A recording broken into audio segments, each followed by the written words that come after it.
Am I the bad guy for telling my wife the lock of my daughter's door does not get removed till my brother-in-law and his daughters are out of our house?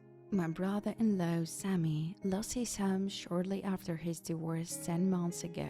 He moved in with us and brought his twin daughters, Olivia and Sloan, 18, with him a couple of months ago. His sister, my wife, and I have our daughter Zoe, 16, and she and her cousins aren't close but get along fine. Olivia and Sloan have no respect for Zoe's privacy. None. They used to walk into her room and take everything they get their hands on, like makeup, phone accessories, clothes, school laptop, etc. Zoe complained a lot, and I've already asked the girls to respect Zoe's privacy and stop taking things. My wife and Sammy saw no issue with this. After all, they're girls, and this typical teenage girl's behavior. I completely disagreed. Last straw was when Zoe bought a $16 mock makeup kit too that looks like a paint set that she saved up for over a month, and one of the girls, Sloan, took it without permission and ruined it by mixing shades together while using it. Doesn't know much about makeup, but that's what Zoe said when she found the kit on her bed and was crying. I told my wife and she said she would ask Sloan to apologize, but I got Zoe a lock after I found she was moving valuable belongings out the house because of this incident. Sammy and his daughters saw the lock and weren't happy. The girls was extremely upset.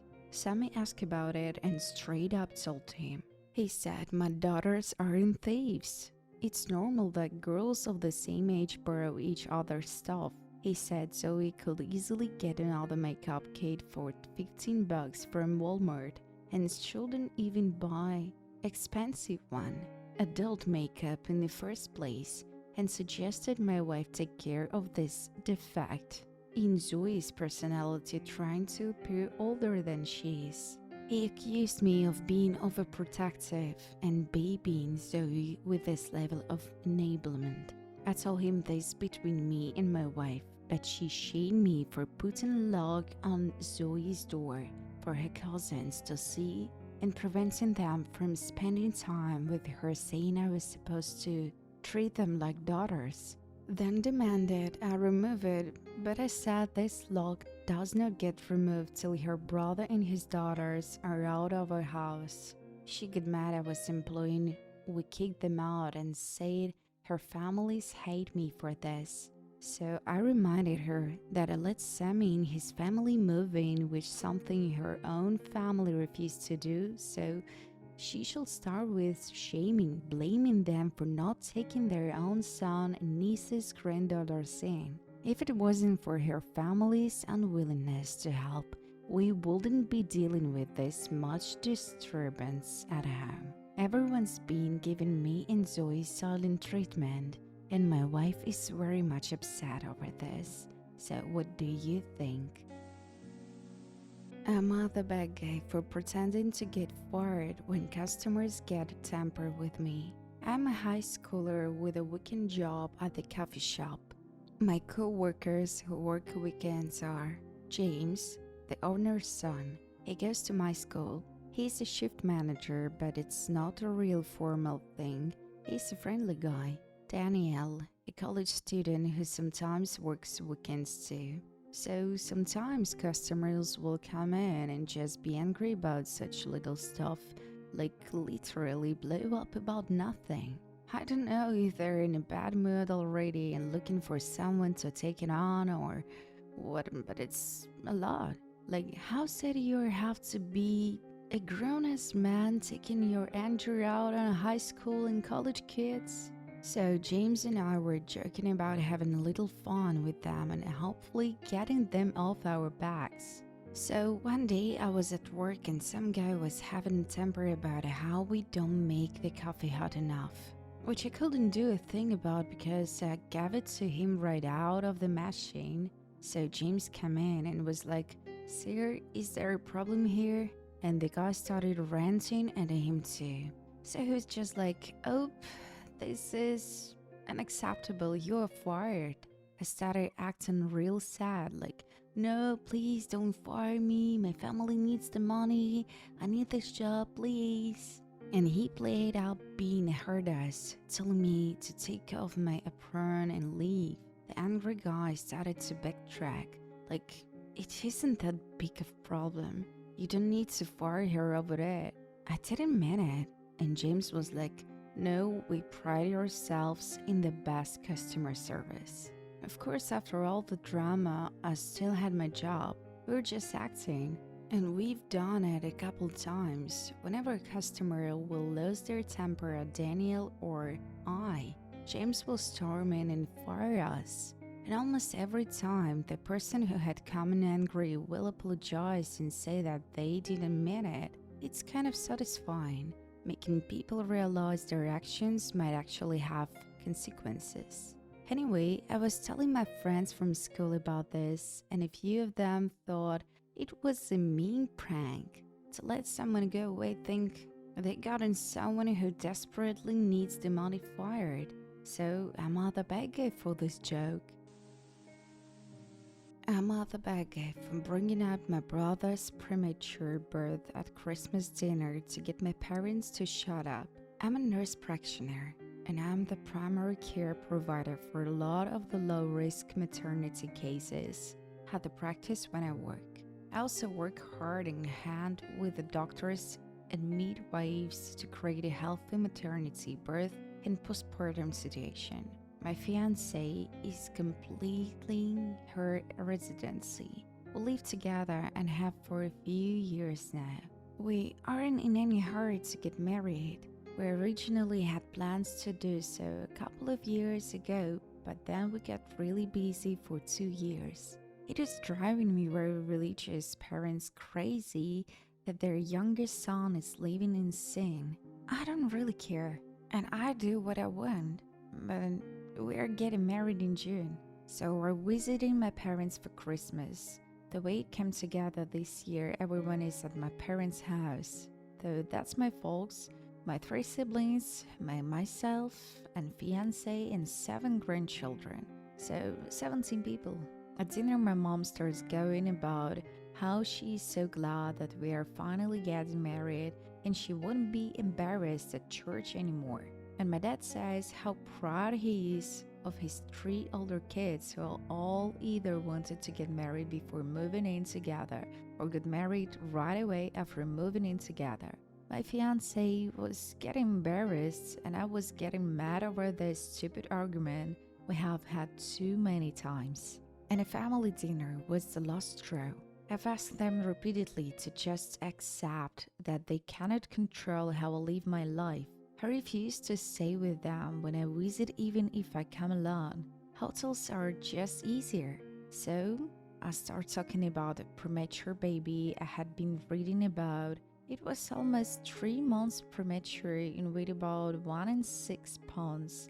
It was super strong and healthy for being born so little, and the NICU had high hopes for the baby doing well.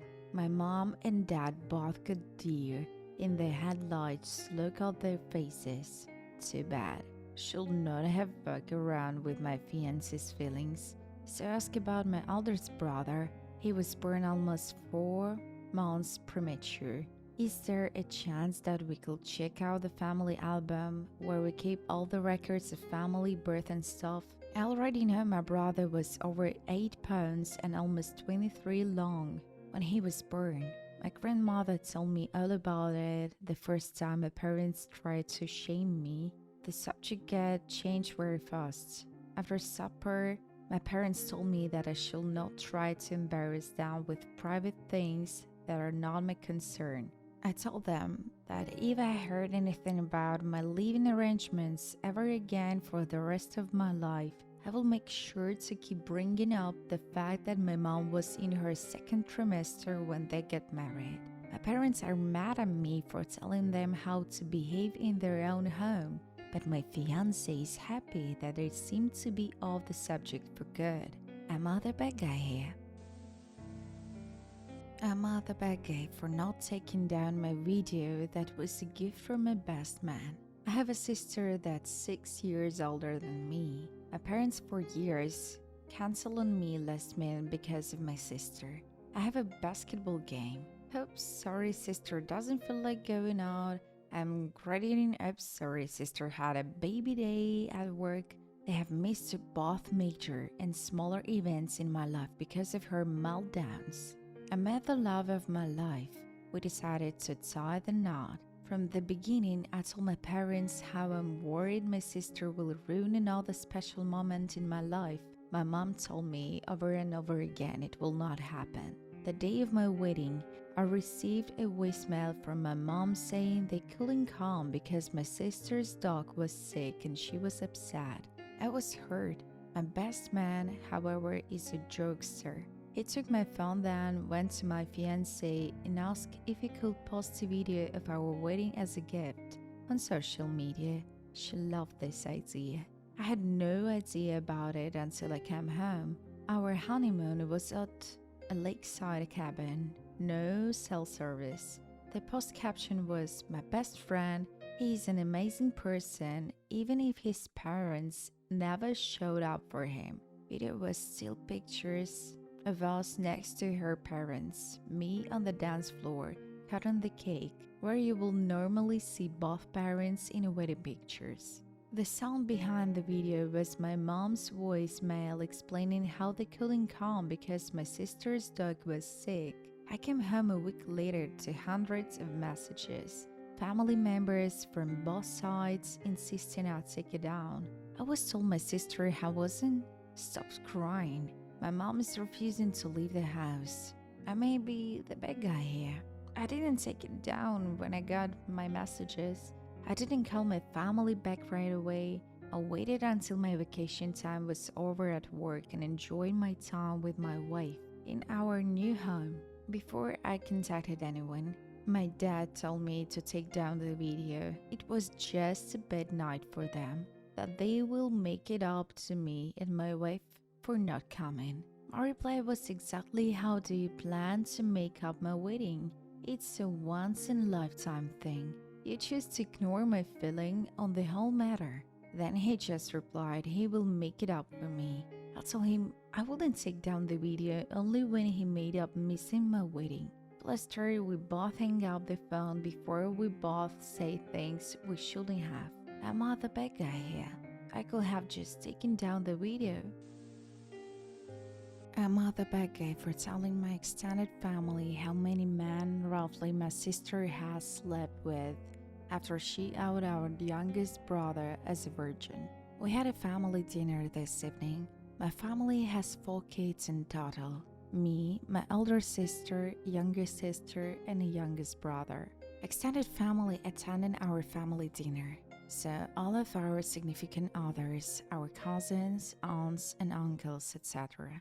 During the dinner, my elder sister and youngest brother got into a mild disagreement. My sister seemed, at least to me, to become across as very aggressive out of frustration and losing said argument. The two of them were so absorbed in their arguments to release the rest of us were getting a bit fed up. Eventually, my sister got really fed up and said, "Shut up, I'm not going to argue with a 22-year-old virgin." My brother hadn't done any personal attacks up until that point. It was completely unprovoked. I think it might have been the alcohol, as my sister is a mean drunk. Anyway, I immediately told my sister to grow up and that she was making an embarrassment of herself. She replied by saying everyone knows he's a virgin and she didn't say anything wrong. This annoyed me as my bro definitely has confidence issues and doesn't need to be made fun of like this. So I responded by saying how she slept with well over 100 men while she was in college, and that since everyone in the family knows, this is not a big deal, right? Turns out her husband didn't know this amazingly. I genuinely assume he must have known. He left the party angrily saying my sister misled him about her past. Family is blaming me for their marital problems. I refuse to accept I did anything wrong. My sister bullied my brother in front of everyone. All I did was give her a taste of her own medicine. So, am I the bad guy here? Am I the bad guy for punishing my son after he said something racist? About a week ago, my family ordered Chinese food for delivery. When the delivery driver came to the door, my daughter was taking the cat upstairs to put in her room because he always tries to eat the food. My son loudly says, "Make sure they hide the cat from the Chinese guy," as I'm at the door getting the food from the Chinese delivery driver. He very obviously heard what my son said and was upset by it. I quickly apologized and took the food. I told my son that racist jokes weren't completely unacceptable and very wrong, and he refused to admit that he was in the wrong. So later that night, I forced my son to write a sincere apology to the delivery driver. His name was on the receipt, as well as write a one-page paper on Chinese culture and a one-page paper on why racism is perpetuated by racist jokes and stereotypes. Then the next day, I took him to the restaurant and had him read his apology aloud to the delivery driver as well as give him the papers he wrote. The driver was very appreciative of the apology and thanked me for making my son do it. He then told my son about multiple instances where he had faced racist comments and attack from people while he was a delivery driver. That night, my husband and I got into an argument about me making our son do this. He told me that it was embarrassing for our son to have to do the apology and that the punishment didn't fit the crime. I told him that it was much more embarrassing for the driver to have to face that kind of racism and racist stereotypes, and that our son will get over the embarrassment. I do not condone any kind of hateful thinking in my house, and the fact that my son said that embarrassed me as well. My husband told me that it was just a joke, and it wasn't that big of a deal. I feel like I might have overreacted some, but I think it's important to help my son understand how what he said was wrong and hurtful. So, am I the bad guy here? Am I the bad guy for announcing that my dad's not paying my college tuition? My aunt and uncle are paying for my cousin's college. My dad had a college fund for me, but he had stipulations like he wanted nothing below B for grades and to pre-approve any classes I take. Weekly meeting to discuss grades and a bunch of other stuff, which will be fine if you have a normal dad. Mine isn't. My dad has a temper, and I spent 12th grade stressed out about grades and being screamed at or grounded over things that sometimes weren't even my fault, like a teacher not updating online grading and an assignment being marked missing because of it, and getting my backpack unlocked randomly searching by him for no reasons besides to make sure I'm not hiding anything. I decided to pay for school myself because of 1, not being stressed over getting screamed at. 2, I didn't feel like constantly worrying that he's disapprove of a class or a grade and decide not to pay, which I could totally see him doing. It's rather be in depth and control for 4 more years. I just finished my first year. Well, my family got together on the 4th and, well, sometimes they're nosy. They were talking about my cousin's school and my uncle looked at my dad and said, "Well, how much is school costing you?" I said, "What are you asking him for? I'm the one paying for it." Later, my dad was pissed off and said that it was out of line to say that, and I embarrassed him. I didn't do it to embarrass him. I was just being honest. He doesn't even know how much tuition is, so he was the wrong person to ask. So, I'm not the bad guy here.